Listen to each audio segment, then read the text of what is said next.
Welcome to the 17th instalment of this journey across the Premier League series, in which we drop the fascinating history behind all the grounds in the Premier League. Today, we're off to the Big Smoke again. Hey, we're in London, aren't we? To talk about the fascinating history about Spurs and their ground of Tottenham Hotspurs Stadium.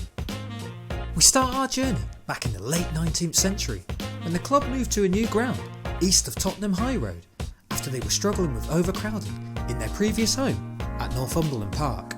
The new ground would be on a disused nursery which was used for growing trees and Harry Maguire's. English media, typewriters ready please. He's going to talk about Harry Maguire now. Hoe vond je hem de laatste tijd? Hij pakt rood tegen Watford. He's really shit. The first game played at the ground was against Notts County on the 4th of September 1899, and in the early 20th century our Scottish lad Archibald Leach added his magic touch to the stadium, helping to develop the stadium to hold over 50,000 spectators. White Hart Lane is where Tottenham would call home for over 100 years, but as oil money started to flood into the Premier League, Tottenham, despite not winning a league title since Noah was floating around in his ark, needed more dollar to be called an elite club, and getting more bums on seats was seen as a key part in this. After missing out on the Olympic Stadium in 2012 to West Ham, Spurs would be set on building a new stadium on the existing site of White Hart Lane, which was also planned to host American-style rugby matches from time to time. Oh, really? Yeah. And by 2016, plans had been approved to start work on a new ground. To ensure the existing White Hart Lane Stadium could still be used for football during construction, the new stadium would be built in two phases. The first phase was to build the northern section of the stadium, including the north, west and east stands, whilst the south stand would be built in the second phase once White Hart Lane was completely demolished, with Spurs temporarily moving to Wembley Stadium until the new ground was complete.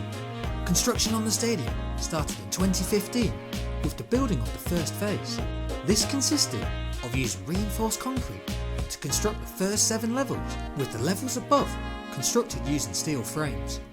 The construction on the south stand would be a different affair, however, with it being completely made of steel held up by 2 steel trees which were erected in December 2017.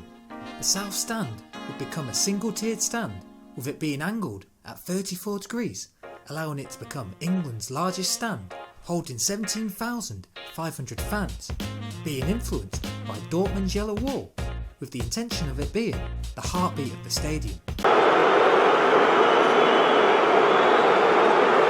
The legacy of White Hart Lane hasn't been completely removed with the demolition of the stadium. For example, parts of White Hart Lane were reused as aggregate to be used for the concrete floor within the concourse for the new stadium.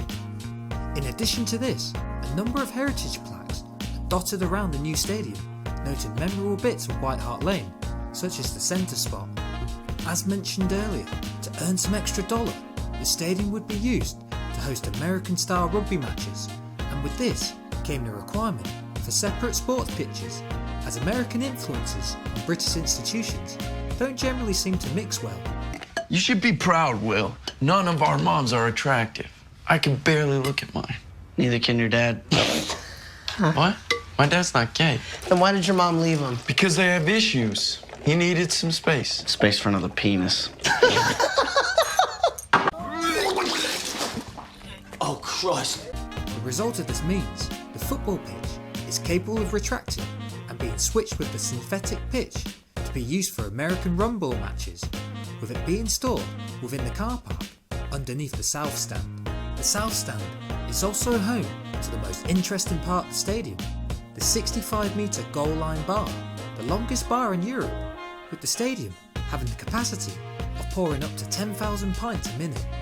The stadium would officially open on the 3rd of April 2019, with the first match being against Crystal Palace. Spurs would win 2-0, with Heung-min Son scoring the first official goal at the new stadium.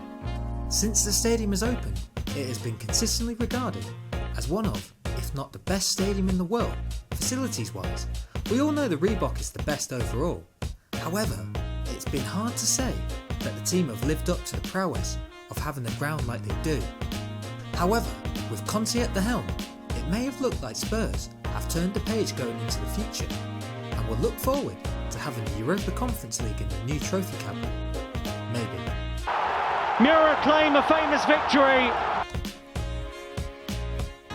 Thanks for watching. If you enjoyed this video, please leave a like and subscribe. We'd love to hit 500 subscribers by the end of the year. What are your experiences of the Tottenham Hotspur Stadium? Feel free to leave a comment below. I'd love to hear them. Next up, it's the Premier League's biggest party poopers. It just gets better and better for Watford, and more calamitous for Manchester United. They'll be fine. I'll watch them and support them. That's right, it's Watford and their ground of Vicarage Road. This has been a civil conversation, and I will see you in the next video.